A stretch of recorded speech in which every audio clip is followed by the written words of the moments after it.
Assalamualaikum warahmatullahi wabarakatuh. Selamat siang Bapak Ibu Dewan yang saya hormat dan teman-teman sekalian.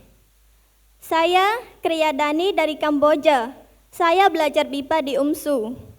Saya adalah teman Indonesia yang akan menjadi duta diplomasi Indonesia dalam budaya dan bahasa Indonesia di negara Kamboja nantinya. Saya sangat tertarik dengan keberagaman budaya di Indonesia dan ingin mengenal budaya Indonesia. Saya senang bisa hadir di sini. Saya ingin menceritakan tentang legenda Danau Toba.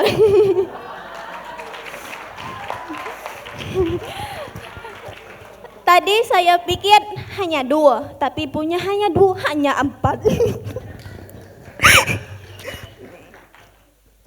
Silakan nonton. Legenda Danau Toba.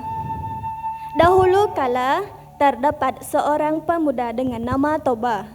Ia seorang yatim piatu. Toba bekerja di ladang, namun tahun ini hasilnya sedikit. Jadi Toba harus mencari hasil lain dengan mencari ikan. Pada suatu hari, Toba memancing ikan di sungai. Semoga aku dapat ikan banyak untuk makan siang ini. Ia melemparkan pancingnya ke sungai. Tidak lama menunggu, memburnya hampir putus asa. Tiba-tiba pancing ikan ditarik.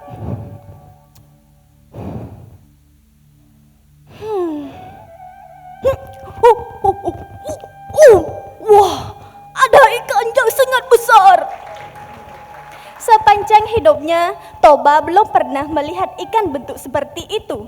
Warna ikan tersebut kuning serta sisinya kuning emas dan bersinar. Toba tidak buang waktu, segera pulang ke rumah untuk memasak.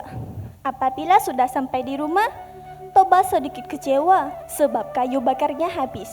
Dia keluar cari kayu bakar dan sudah dapat, dia balik. Saat Toba melepas mata kail, ikan aneh itu berubah menjadi seorang perempuan yang cantik. Toba sangat heran dan tidak percaya. Kamu siapa? Toba tanya. Aku adalah ikan yang kamu dapat tadi. Aku diketok dewa karena telah melanggar larangan. Aku akan berubah menjadi makhluk apa saja yang memegangku. Karena Tuhan sudah memegangku, maka aku akan berubah menjadi manusia seperti Tuhan ini. Benarkah? Apakah aku mimpi?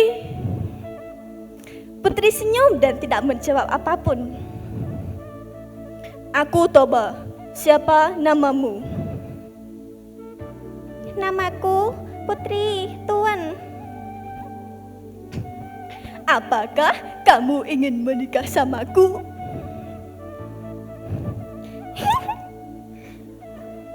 Baiklah, aku mau, tapi dengan satu syarat. Ya, aku dapat istri yang cantik. Katakan apa syaratmu? Permintaku hanya satu. Tuan harus menjaga rahasia bahwa aku adalah seekor ikan. Baiklah, aku janji samamu. Toba dan Putri akhirnya menikah dan lengkap dengan anak laki-laki mereka dengan nama Samosir. Samosir menjadi anak yang malas dan nakal.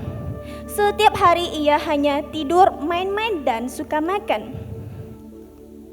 Pada suatu hari, ibu Samosir diminta Samosir antar makanan untuk ayahnya yang sedang kerja di ladang. Samosir membawa makanan dengan paksa. Di tengah jalan, Samosir tiba-tiba merasa lapar. Dia berhenti dan memakan makanan itu, tapi tidak habis semua, tinggal sedikit untuk ayahnya. Lalu ia lanjut ke ladang. Setelah tiba di ladang, Samosir memberikan makanan untuk ayahnya. Toba yang sudah sangat merasa lapar karena bekerja keras, langsung membuka bekal makanan itu. Tiba-tiba makanan tinggal sedikit. Mengapa makananku tinggal sedikit? Samosir, kamu makan makanan ayahkah? Toba tanya dengan wajah marah. Iya ayah, tadi di jalan aku tiba-tiba merasa lapar. Jadi aku makan sedikit, tapi aku pikir masih cukup untuk ayah kan. Mendengar jawab Samosir merasa tidak salah, Toba pun marah lalu kata, "Dasar kau anak ikan!" Samosir takut, terus dia lari ke rumah. Sudah sampai di rumah, Samosir ceritakan kemarahan ayahnya kepada ibunya. "Ibu, aku bukan anak ikan, Ibu. Aku bukan anak ikan, Ibu." Ibu Samosir menjadi sedih mendengar itu. Ia terasa sangat marah. Saat itu juga langit menjadi gelap dan hujan deras. Putri masuk dalam air dan berubah menjadi ikan. Lalu ia kata dalam hati, "Akibat ini sebab kamu Toba, kamu yang telah melanggarkan janjimu." Semburan air semakin besar dan semakin tinggi hingga akhirnya terbentuk sebuah danau. Penduduk menamakan tempat itu Danau Toba. Adapun pulau yang kecil di tengah Danau Toba itu disebut sebagai Pulau Samosir. Terima kasih. Baik, terima kasih atas penampilan yang sangat luar biasa dari peserta dengan nomor undi 13. Berikutnya akan dilangsungkan sesi tanya jawab kepada Bapak Bundowi. Saya silakan. Baik, Danau Toba lagi ya. Iya Pak. Kayak mana rasanya Pak? Rasanya oke saja sih. Oh saya Baik. pikir luar biasa gitu. 4. Ya, sebetulnya pertanyaannya itu sudah ditanyakan berkali-kali. Tapi coba saya mengambilnya dari angle yang lain, dari sisi lain. Iya. Ada 2 hal. Yang pertama adalah apa manfaat cerita Danau Toba ini kepada kehidupan modern. Itu satu ya. Kepada saya. Ya, manfaat cerita Danau Toba untuk orang Indonesia, untuk orang-orang itu apa itu kira-kira? Ya, terima kasih atas pertanyaannya Pak. Manfaat itu saya kira Danau Toba itu danau yang terkenal orang Indonesia. Tapi memang ada juga orang belum tahu gitu. Saya pernah ke Danau Toba yang waktu kemarin. Terus saya nampak tempat itu kayak cantik banget Pak. Terus saya juga mau ceritakan dengan orang lain juga terkenal kayak saya nampak tempat yang terbaik itu Pak. Itu aja Pak. Terima kasih. Itu pertanyaan pertama ya. Ada 2 lagi. Ada 2 pertanyaan. Ya. Pertanyaan kedua, seandainya Anda itu adalah Ibu Samosir, apa yang Anda akan lakukan atau Anda katakan, lakukan, atau Anda akan mendidik anak Anda supaya tidak kena kutukan seperti itu? Maaf Pak, saya Belum tahu ya? Iya.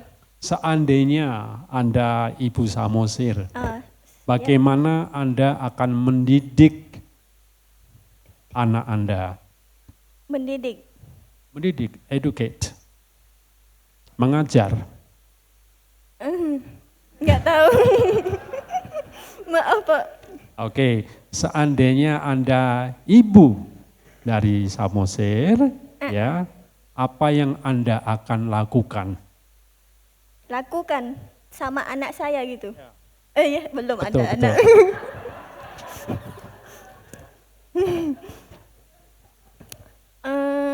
Kalau saya, contohnya aja nih. Kalau saya menjadi ibu, terus yang saya lakukan dengan anak saya. Betul. Terima kasih Pak.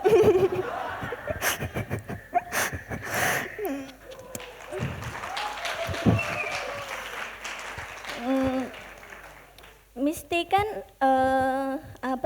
ibu semua mau anaknya yang baik.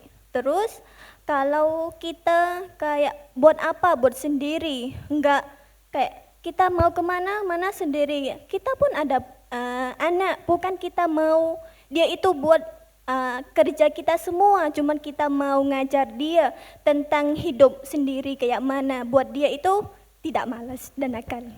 Itu aja Pak, terima Ya, kasih. baik.